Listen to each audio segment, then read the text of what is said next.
አለቃ ገብረሐናና አስቂኝ ቀልዶቻቸው። ምዕራፍ 6 በስተርጅና ስደት።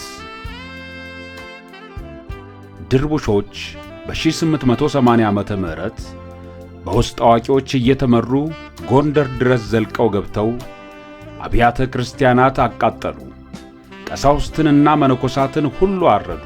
ከፊሉንም ሕዝብ በምርኮ ስም ይዘው በመጓዝ ላይ ሳሉ ከምርኮኞች አንዱ ተከተልኸኝ ብዬ ዞሬ ሳይ ወይ ጥጋብ ወይ ኩራት ጎንደር ቀረህ ወይ ወገራ ሳላፊ ደንቢያ እንጀራ ጣይ ተበላህ ጎንደር አትነሳም ወይ ብሎ መግጠሙ ይወሳል። በጊዜው ድርቡሾችን ሊገታቸው የቻለ ኃይል አልነበረም። ሆኖም ንጉሥ ተክለ ሃይማኖትን አሸንፈው አፄ ዮሐንስን ከገደሉ በኋላ ከፍተኛ እልቂት ስለደረሰባቸው ወደ ኋላ ማፈግፈግ ተገደው ነበር። ይሁንና ውለው አድረው ቁርሾአቸውን ሊቀርፉ በምኒልክ ዘመን መምጣታቸው አልቀረም። ዳግመኛ ድንበር ጥሰው የጎንደርን አካባቢ ወረሩት። አድባራት አቃጠሉ፣ መነኮሳትና ሊቃውንትን ጨፈጨፉ። በዚህ ወቅት በርካታ ሊቃውንት ወደ ሸዋ ተሰደዱ። አለቃ ገብረሐናም ባለቤታቸውንና ልጆቻቸውን እምን ጉድጓድ ደብቀው እንደሚሰደዱ ሲያስቡ ድርቡሾች ከፍተኛ ዝግጅት አድርገው ኖሮ ጣና አካባቢ በድንገት ደረሱ። ይህን አለቃ ወይዘሮ ማዘንጊያንና ሴት ልጃቸውን ጥሩነሽን ወደ መሃል በጌ ምድር ካሸሹ በኋላ ተክሌን ወሎ ወርዶ ለራስ ሚካኤል እንዲያድር ነግረውት መርቀው ካሰናበቱት በኋላ እርሳቸውም ወዳጃቸው ምኒልክን ሊያገለግሉ ቆርጠው ወደ ሸዋ ሊሰደዱ ተነሱ። እዚህ ላይ አድማጭ ተክሌ ብቻውን እንዲሰደድ ማድረግ ከወላጅ አባት የሚጠበቅ ነውን ብላችሁ ትጠይቁ ይሆናል። አለቃ ግን ለዚህ ጥያቄ አጥጋቢ ምላሽ ሊሰጡ የተዘጋጁ ይመስላሉ። በጥሞና ለተከታተላቸው አለቃ ገብረሐና ከጣና ሐይቅ በስተ ምስራቅ የሚገኘው የፎገራ ተወላጅ እንደመሆናቸው ሕይወታቸው በብዙ መንገድ ከሐይቁ ጋር የተገናኘ ነበር። አለቃ ከዕለታት ባንዱ ቀን ጣና ሐይቅ ዳርቻ አረፍ ብለው ሳለም አስገራሚ ትርኢት አዩ። የሐይቁ ሞገድ በአካባቢው የሚገኙትን ሸምበቆዎች ወደ ጎን እያዘመመ ልክ ጣዕመ ዜማ እንደተቀመረላቸው ዳንኪረኞች አንዴ ወደ ግራ ቀጥሎም ወደ ቀኝ ሲያዘናፍላቸው ተመለከቱ። ይህ ተራ ክስተት በአለቃ አእምሮ ውስጥ ልዩ የፈጠራ ክብሪትን ጫረ። የሰው ልጅም በዚሁ አምሳል ሊወዛወዝ የተገባ ነው ብለው አዲስ የዝማሬ ትምህርትን ፈለሰፉ በማለት ዴቪድ ዶናልድ ከኢትዮጵያውያን የሰሙትን አፈ ታሪክ መዝግበዋል። ኤልሳቤጥ ገሰሰ በበኩላቸው አካባቢያቸው በሸምበቆ የተከበበ ስለነበረ ሸምበቆ በንፋስ አማካኝነት እየተረዳ ሲወዛወዝ ተማርከው በዝማሜ ጊዜ የሰው ልጅም በዚሁ አምሳል መወዛወዝ አለበት በማለት ይህን አቋቋም ፈጠሩ ሲሉ አሻሽለውታል። አፈሊቅ አክሊሉ ገብረ ኪሮስ ለዚሁ ጽሑፍ አቅራቢ እንደገለጹት ግን አለቃ ገብረሐና የዚህ አቋቋም ፈጣሪ አይደሉም። አስተማሪዬን ጠይቄ እንደተረዳሁት ከሆነ ይላሉ አፈሊቅ በአፄ ኢያሱ አድያም ሰገድ ዘመን ይኖሩ የነበሩት ሸዌው ባህታዊ ኤስድሮስ ናቸው ይህን አቋቋም ለሎዜ ገብሩ ያስተማሯቸው። ሎዜ ገብሩ በበኩላቸው አለቃ ገብረሐናን አስጠኗቸው።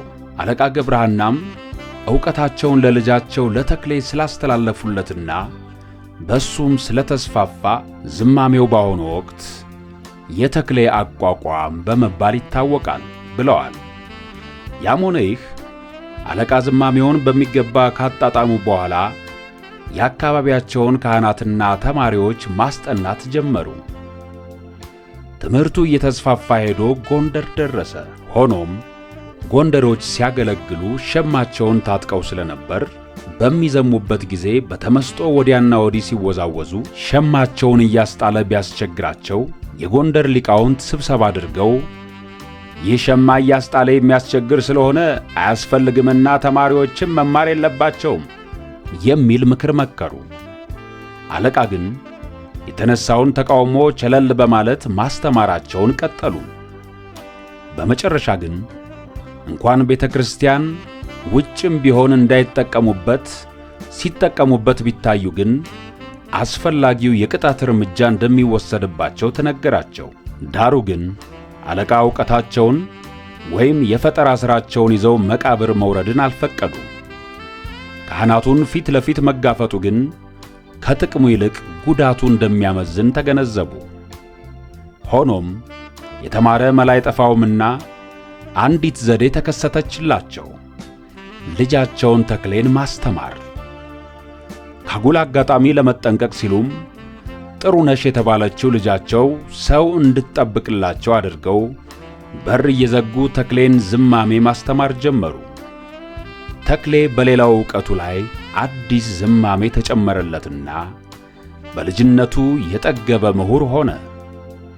ለዚህም ነው ድርቡሾች ጎንደርን በወረሩ ጊዜ አለቃ ገብረሃና ያላንዳች ስጋት ልጃቸውን ለራስ ሚካኤል እንዲያድር ብቻውን የሰደዱት። የተክሌ ዕጣ ፈንታ የት አድርሶት ይሆን? ይህን ወደ ኋላ እንመለስበታለን። አስቀድመን ግን የአለቃን ታሪክ እናጣጥም። አለቃ ከጥቂት ካህናት ጋር ደርቡሽ የደመሰሰውን ክፍለ ሀገራቸውን ትተው ወደ አዲስ አበባ ሲገሰግሱ አንዲት መንደር ይደርሱና አሳድሩኝ ብለው ይጠለላሉ። በማግስቱ ክብረ በዓል ስለነበረም አንዳንዶቹ ካህናት አለቃ እንደ ጥንቱ ማህሌት እንግባ ቢሏቸው እሱ በእናንተ አንደበት አልመሰገን ሲል በግድና መስግን ነው የምትሉት በማለት አሻፈረኝ ብለው ተቀመጡ። እንዳይደርስ የለም ከብዙ ድካምና ጉስቁልና በኋላ አለቃ ገብረሃና አዲስ አበባ ደረሱ። ዳግማዊ ምኒልክም የራጉኤል ቤተ ክርስቲያን አስተዳዳሪ አድርገው ሾሟቸው። አለቃ ከዕለታት ባንዱ ቀን ፍትሐ ነገሥትን ሲያስተምሩ ሊቃውንቱን ሁሉ ያወዛገበ አንድ ጥያቄ ቀረበላቸው። ፍትሐ ነገሥቱ በ15ኛው አንቀጽ ላይ ወኢይብልዑ ቦሙ ሥጋ ዘእንበለ ዓሣ የሚል አሻሚ ትርጉም ያለው አረፍተ ነገር በመያዙ ግራ የተጋባ አንዱ ሸዌ ተማሪያቸው የኔታ ፍትሐ ነገሥቱ ዓሣን በሆዳዴ ይሠራዋልን ብሎ ቢጠይቃቸው ምን መጽሐፉ ማዘንጊያ ሚሽቴ በቅባኑግ ታንኰሸኩሸዋለች እንጂ ሲሉ መለሱለት። ተማሪው ሌላ ጥያቄ ኖሮት ደግሞ አለቃ ቢላቸው ምን ነው ልጄ ቆሜ ስሸና እያየኸኝ ከነቃዬ ብለው ጥያቄውን ቀልደው አጨናጎሉበት። አለቃ ስንቀን በመጠጣታቸው ይልቁንም ለመተው ባለመወሰናቸው ወዳጆቻቸው ሸሿቸው።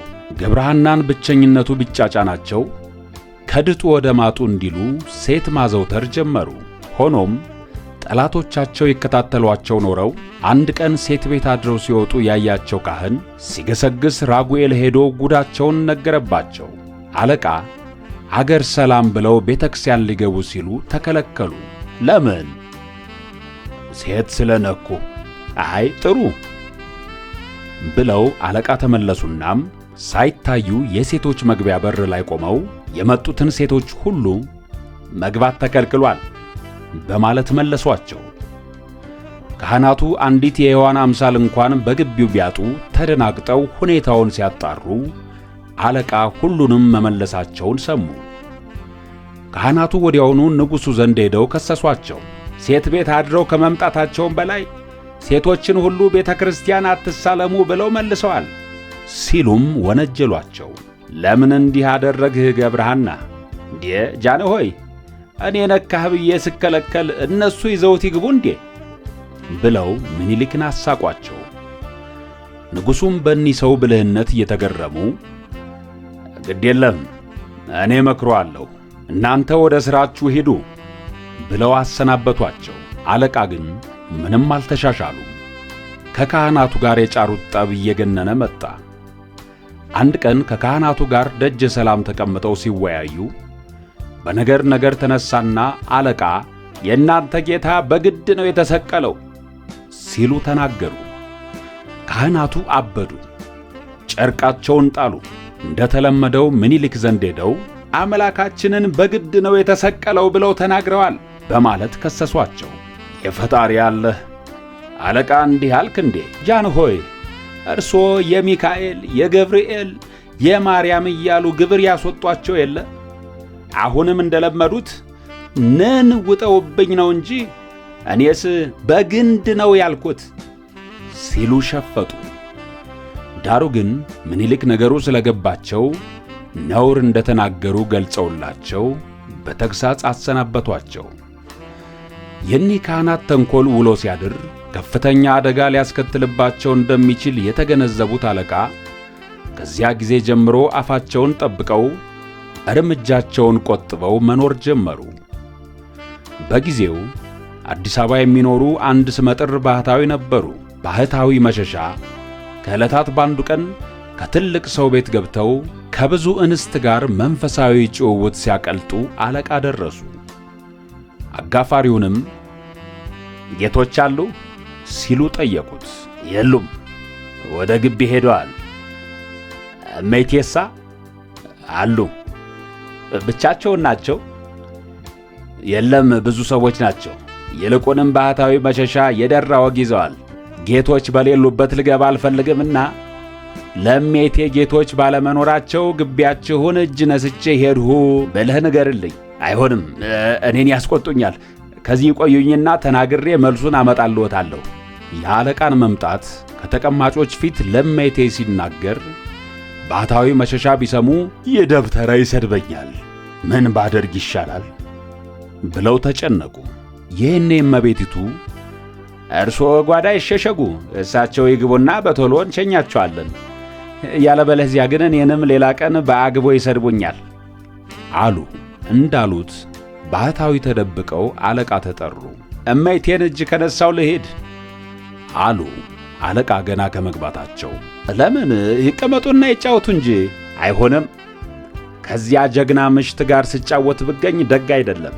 አይ አለቃ፣ ይህ ነው የሚያሰጋው ከዚህ ሁሉ ሰው መሃል። ይልቅ ሲቀመጡና ያጫውቱን። እቴ አንቺ ጓዳ መሸሻለሽ፣ እኔ ጎበዙ ሲመጣ ወየት ደርሳለሁ ብለው አለቃ ሊወጡ ሲሉ ባህታዊ እየሳቁ ከጓዳቸው ወጡ። አለቃም ተቀምጠው ጨዋታቸውን ቀጠሉ። አለቃ ጨምተው ሲኖሩ ሳለ በ1888 ዓመተ ምህረት ጣሊያን ኢትዮጵያን ሊወር መጣ። ሆኖም አድዋ ላይ ዳግማዊ አጼ ምኒልክ ድል ነስተውት አፍሮ ተመለሰ።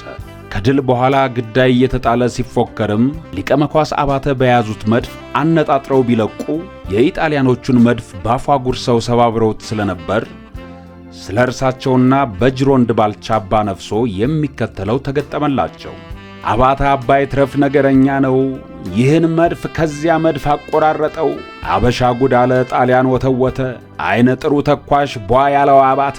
ገበየው ቢሞት ተተካ ባልቻ፣ መድፍ አገላባጭ ብቻ ለብቻ። የአጼ ምኒልክ ጦር እንደተመለሰ አለቃ የንጉሡ አማካሪ ሆነው በተጨማሪም ምኒልክን ሥርዓተ ቤተ ክርስቲያን ያስተምሩ ነበር ይባላል። በዚህ ጊዜ አጼ ምኒልክ በክብረ በዓል ቀን የሚታጠቋት ወርቅ የተለበጠች ጎራዴ ነበረቻቸው። ይህችም ውድ ገንዘባቸው እንደሆነች መኳንንቱ ሁሉ ያውቁ ነበር። የሚወዱትን ለሚወዱት ነውና ለደጃዝማች ባልቻ አባ ነፍሶ የፍቅራቸውን መግለጫ ሰጧቸው። መኳንንቱም ይህን አይተው ሲያመሰግኑ አሉ። ደጃች ባልቻም ጎራዴዋን ታጥቀው መላ መኳንንቱን ሁሉ ሲያሳዩ ውለው ሽልማታቸው ስለተደነቀላቸው እየተፍነከነኩ ለአገልግሎት ወደ ንጉሡ ቀረቡ። አለቃ ገብረሐናን ከፍቷቸው ሳለ መቼም ችግር ሲመጣ አንደየጓዙን ጠቅልሎ ነውና ባላባቱ ቱፋ ቡና ስለሞቱ ፍታት አድረው በማግስቱም ቀኑን ሙሉ ፍታት ዋሉ። ሆኖም የወንድ ልጅ ልቡ አይሞትምና አለቃ እንዲያጉዞ ፍታቱ ጎድቷቸው ሽምግልናም ተጫጭኗቸው እያለ አንዲቷን ሴት ወይዘሮ ይልኩባታል። አጅሪትም ሳታቅማማ ፈቃደኛነቷን ትገልጽላቸውና አንዲት ምሽት በከንቱ ያሳልፉባታል። ድርጊታቸው ስላስፈራቸውም በሰለስቱ በቤቷ በኩል ሲያልፉ አንገታቸውን ደፍተው ይሸመጥጣሉ። ዳሩ ግን ሴቲቱ ስላየቻቸው አንቱ አለቃ ደህና ዋልሽ ማልባል እንዴ ብትላቸው ሬሳ ከወጣበት ቤት መች ተመልሶ ያውቃል በማለት አስቀዋት ሄዱ። እልፍ እንዳሉ በቱፋ ቡና ፍታት ላይ ያስቀየሙትን አንድ ደፋር ዲያቆን ያገኛሉ።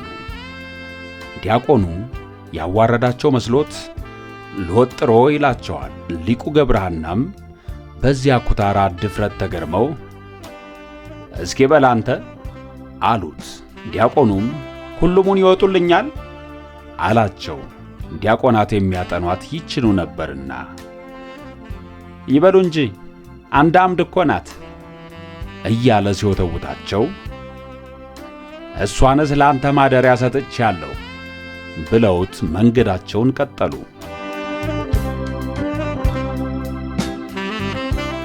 አለቃ ገብረሐናና አስቂኝ ቀልዶቻቸው በአረፋ ኃይኔ ሀጎስ። ተራኪ ሄኖክ ዘርአብሩክ። ዌል አርት ሚዲያን ላይክ፣ ኮሜንት፣ ሼር እና ሰብስክራይብ በማድረግ ቤተሰብ ይሁኑ።